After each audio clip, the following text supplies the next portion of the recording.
शुजाबाद में दोनोवाला बंद तीसरी बार टूट गया। दरियाए चनाब का पानी दर्जनों मवासियात में दाखिल, लोगों का इनकला। सीनियर वजीर पंजाब मरियम औरंगजेब की निगरानी में बंद पर काम जारी। सैलाबी पानी खैरपुर बंद से 2 किलोमीटर दूर रह गया। शुजाबाद शहर को बचाने के लिए खैरपुर बंद की मजबूती के लिए काम जारी। उधर जलालपुर पीरवाला में नूराजा भट्टा का अवामी बंद भी टूट गया। सैलाबी पानी का रुख तेजी के साथ अगली बस्तियों की जानिब। जलालपुर शहर पर भी पानी का दबाव बढ़ने का खदशा। शहर की मशरकी साइड पर ऊंचे दर्जे का सैलाब मुतवक्के। लोधरा बहावलपुर रोड को विहाड़ी पुली के करीब बंद कर दिया गया। उच्च शरीफ सुपर हाईवे पर लगाया गया शगाफ मजीद बड़ा हो गया।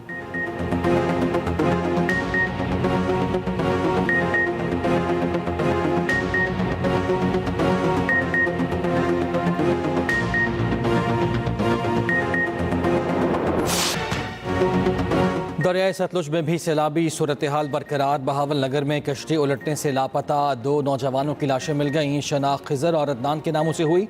कश्ती में सवार 20 अफराद को गुज़िश्ता रोज बचा लिया गया था। सैलाबी पानी ने 95% जमींदारा बंद तोड़ दिए।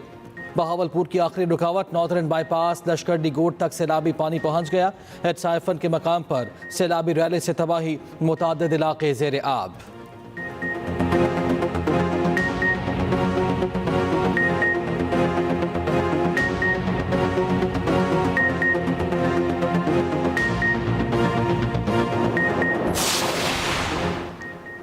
दरिया सिंध में गुड्डू सखर कोटरी बैराज पर पानी की सतह में इजाफा। गुड्डू बैराज पर पानी का बहाव 5,12,000 क्यूसेक रिकॉर्ड। कंट्रोल रूम के मुताबिक सखर बैराज पर पानी की आमद 4,51,000 और कोटरी बैराज पर 2,60,000 क्यूसेक। हेड पंचनद पर इंतहाई ऊंचे दर्जे का सैलाब। पानी का बहाव 6,79,000 क्यूसेक हो गया। तरीमो के मुकाम पर पानी का बहाव 1,27,000 क्यूसेक। पंजाब के तीनों दरियाओं में पानी का बहाव नॉर्मल सतह पर आने लगा।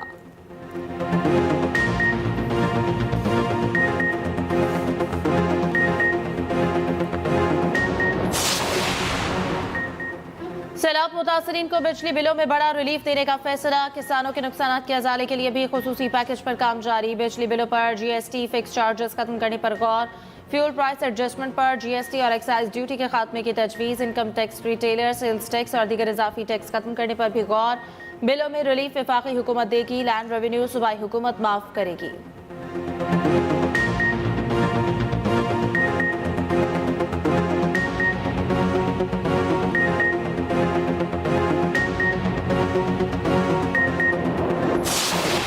अक़वाम मुत्तहिदा की सलामती काउंसिल की इसराइल का नाम लिए बगैर कतर पर हमलों की मजम्मत। कतर की खुद मुख्तारी और इलाकाई सलामती की हिमायत।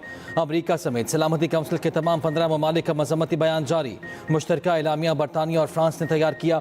गजा से यरगमालियों की रिहाई और जंगबंदी को तरजीह रखने पर जोर। कतरी वज़ीर आज़म मोहम्मद बिन अब्दुर्रहमान अल सानी ने कहा, इसराइल ने दोहा पर हमला करके सिफारतकारी की तौहीन की। हमला गजा में जंगबंदी की कोशिशों को नाकाम बनाने की साजिश है। कतर अपना सालसी और इंसानी किरदार जारी रखेगा। कतरी वज़ीर आज़म आज अमरीकी सदर ट्रंप से मुलाकात करेंगे। इसराइल की कतर पर हमले और गजा में जंगबंदी मुज़ाकरात पर बात होगी। नायब सदर, वज़ीर ख़ारिजा और दीगर हुकाम से भी मुलाकातों का इम्कान।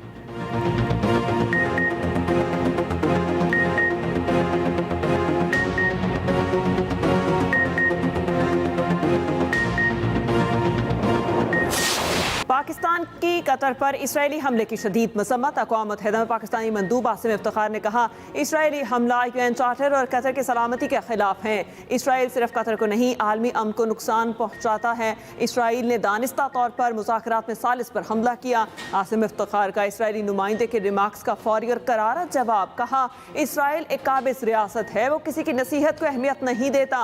इसके हामी बैनुल अक़वामी बरादरी की तौहीन पर आंखें बंद करते और ढाल फराहम करते हैं। इसराइल काबिज होने के बावजूद मज़लूम बनने का ढोंग रचाता है। किसी गैर जिम्मेदार बदनाम ज़माना रियासत की इशाराबाजी को कबूल नहीं कर सकते।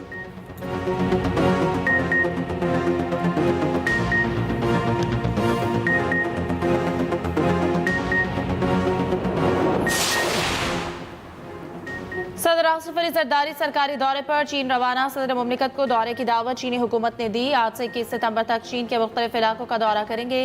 तर्जुमान सदर पाकिस्तान के मुताबिक सदर मुमलिकत शंघाई, चेंगडू और सिंकियांग जाएंगे।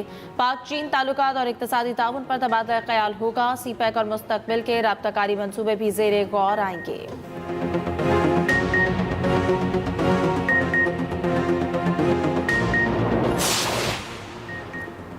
पाकिस्तान के मुकाबले भारत पर इन्हिसार की अमरीकी पॉलिसी नाकाम करार, अमरीकी जारी दे फॉरेन अफेयर्स की रिपोर्ट। कहा, भारत कभी भी अमरीका का काबिल भरोसा शराकतदार नहीं रहा। भारत अमरीका की तवक्कुआत पर पूरा ना उतरा। पाकिस्तान ज़्यादा काबिल एतमाद शराकतदार है। अब अमरीका को पाकिस्तान पर एतमाद करके देखना होगा। अमरीका और पाकिस्तान के तिजारती और तवानाई मुआहिदे दोनों के लिए फ़ायदेमंद हैं।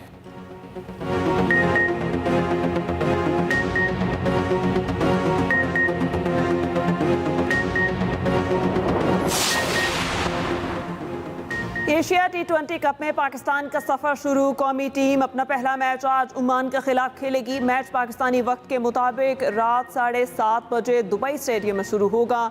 हेड कोच माइक हैसन का कहना है, एशिया कप के लिए हमारी तैयारियां मुकम्मल हैं। भारत के खिलाफ मैच नया तजर्बा होगा। गुज़िश्ता रोज़ के मैच में बांग्लादेश ने हांगकांग को 7 विकेट से हरा दिया।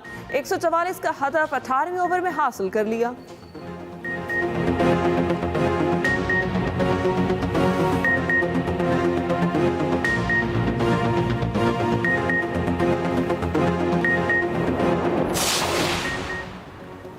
कराची में फिर बादल बरस पड़े। बल्दिया टाउन, साइटेरी और अंगी टाउन में बारिश। महकमे मौसमियात का कहना है बारिश हालिया सिस्टम के असरात के बायस हो रही है। शहर के दीगर इलाकों में बारिश का इम्कान नहीं।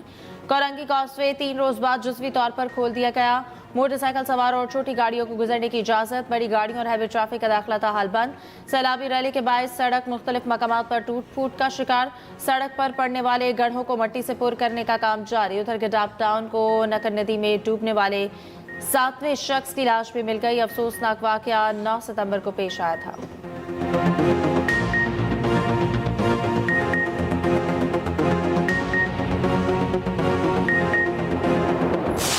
अब कैनाल टूट गई है। 35 दिन से पानी बंद है। डिस्ट्रिक्ट किमाड़ी का, डिस्ट्रिक्ट वेस्ट का, डिस्ट्रिक्ट सेंट्रल का। किसी को कोई फिक्र नहीं है। इंतजामी तौर पे ये सूबा कोलैप्स कर चुका है। कोई एक महकमा उठा ले। 50 से 60% करप्शन नॉर्मल है, कहीं 80% तक भी है। मैं तो सीधी बात कर रहा हूँ। अगर ये सीधी बात भी बुरी लग रही है तो लगती रहे बुरे। अगर गवर्नेंस के मसाइल हल हो जाते ना तो ये वाले सवाल ही नहीं उठते। आप गवर्नेंस के इश्यूज जो है, जो लोगों के डोर स्टेप पर जो फैसिलिटेशन देनी है वो अगर दे देंगे तो ये सारी आवाज़ें जो आपको बुरी लग रही होती है वो खुद बंद हो जाएंगी।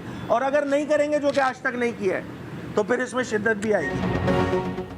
कराची में बर्बादी हो रही है और ब्लेम गेम हो रही है। कराची की सड़कें तबाह, इंफ्रास्ट्रक्चर तबाह हो गया। हब डैम पर बनाई गई नई नहर भी बर्बाद हो गई। सारे इदारे तमाम दिन मीटिंग करते हैं, काम कब करेंगे। सिंध असम्बली में अपोजिशन लीडर अली खुर्शीदी बरस पड़े। मीडिया से गुफ्तगू में कहा, कराची की बर्बादी की जिम्मेदार पीपल्स पार्टी और जमात इस्लामी हैं। जमात इस्लामी ने पीपल्स पार्टी की बी टीम का किरदार अदा किया।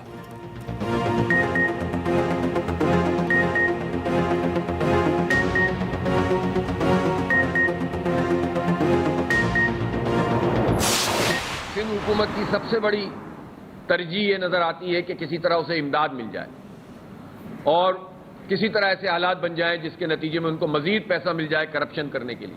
फिर हाउसिंग स्कीमों के नाम पर करप्शन की इन्होंने।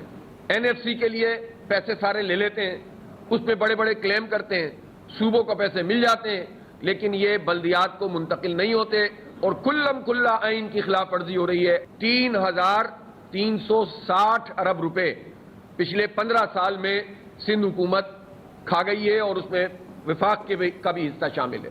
ये दोनों ने मिलकर कराची का हक खाया है।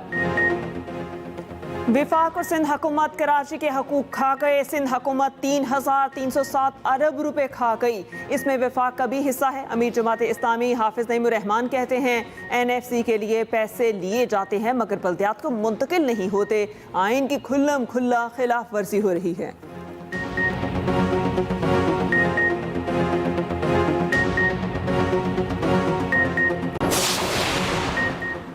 मुखालिफिन को तकलीफ सिर्फ भुट्टो के नाम से है। ये भुट्टो नाम से बनी हर चीज़ में मसले तलाश करते हैं। तर्जुमान सिंध हुकूमत सादिया जावेद का रद्द-ए-अमल। कहा, जो लोग अल्ताफ बरेलवी और उमर फारूक सड़कें नहीं बना सकते वो भी तनकीद करते हैं। हाफिज नईम ने झूठ और नफरत को मेयर बनने की दवा समझ लिया। इन्हें हर चीज़ से अपना नाम जोड़ने की आदत है। हब केनाल पर भी अब्दुल सत्तार अफगानी का हवाला देते हैं।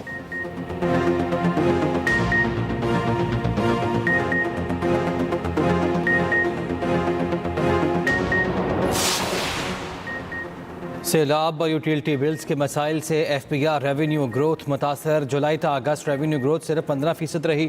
IMF के साथ दूसरे इक़्तिसादी जायजे में सख्त मुज़ाकरात मुतवक्के। ज़रा के मुताबिक जुलाई तक सितंबर रेवेन्यू हदफ 3083 अरब रुपये मुकर्रर था। FPR को अगले 2 हफ्तों में 1100 अरब रुपये इकट्ठे करना होंगे। हदफ पूरा करने के लिए FPR को 21% ग्रोथ दरकार होगी।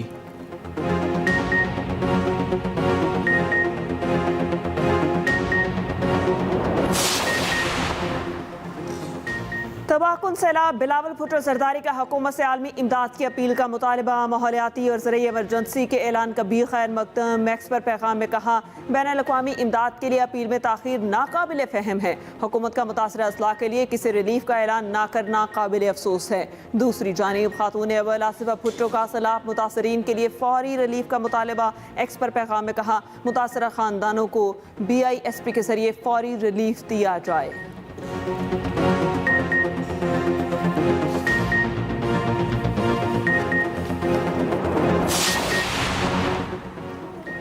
मौजूदा हुकूमत के दौर में दूसरा सैलाब आ गया। वज़ीर आज़म के पास ज़रूरी और मौसमियाती एमरजेंसी के नफाज के अलावा कोई रोड मैप नहीं है। 73 साल में पाकिस्तान के रवैये तब्दील नहीं हुए।